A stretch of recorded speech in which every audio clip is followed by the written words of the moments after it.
How I made my homemade antiseptic bathing soap. Antiseptic bathing soap is a type of soap formulated with ingredients that acts as antiseptics, designed to kill or prevent the growth of microorganisms on the skin. It's not everything you buy in the market.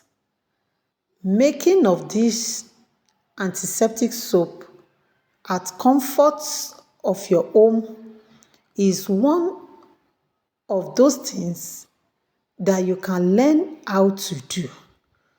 You can make it for your own personal use or for business purpose with common ingredients that you can find around you. Try and watch the video to the end and do it yourself. DIY.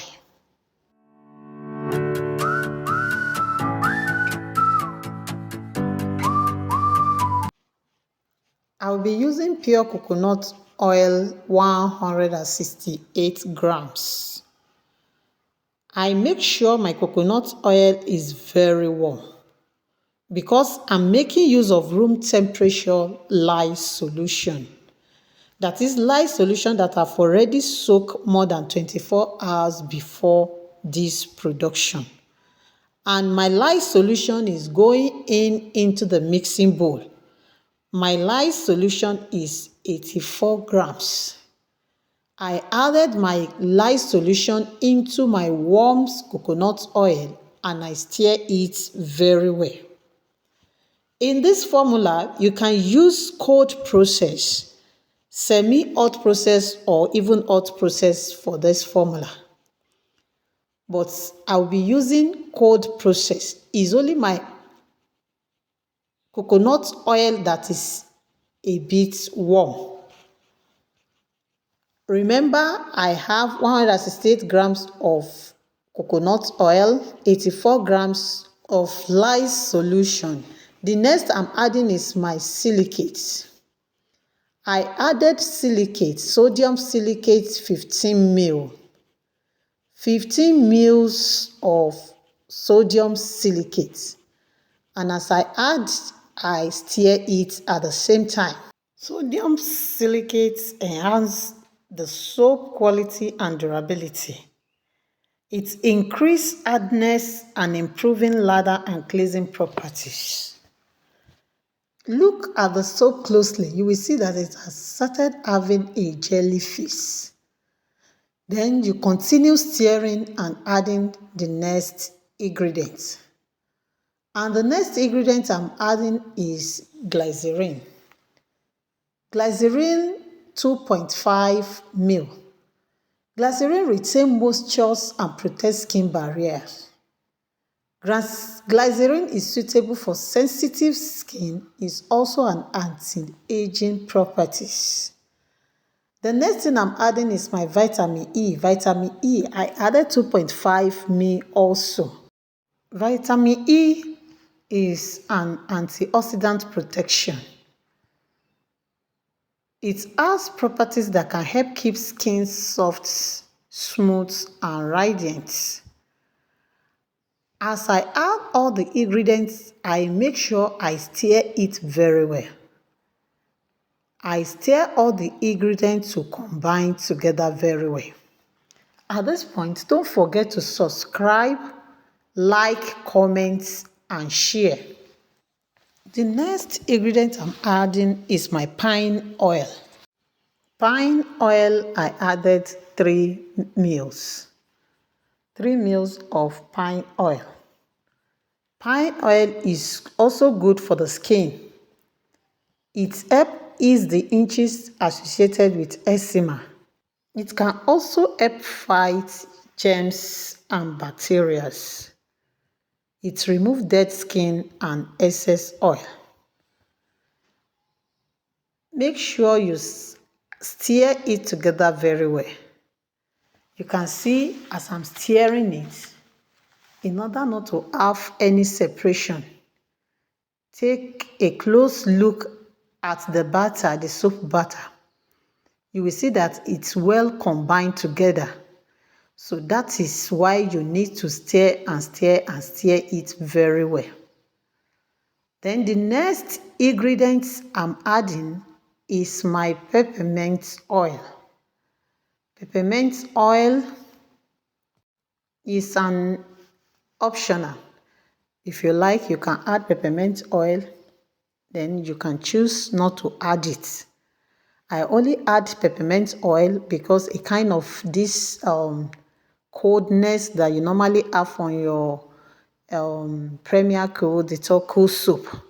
You feel a kind of relief when using this particular bathing soap. As I added my peppermint oil, I stir it together very well. Then the next thing I'm adding is my brown color. The color too is an optional. I added my brown sugar syrup color. This color is made with sugar. Maybe in my next video or soap tutorial, I will show you how I made this brown color. You know, sugar syrup added to the lather of the soap and the bubbling of the soap, it helps the soap to foam more. So adding sugar syrup is of two advantages.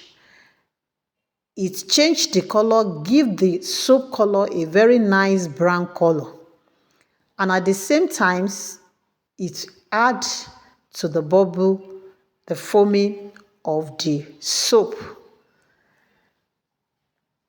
As you can see, we are getting to the end of the tutorial gradually.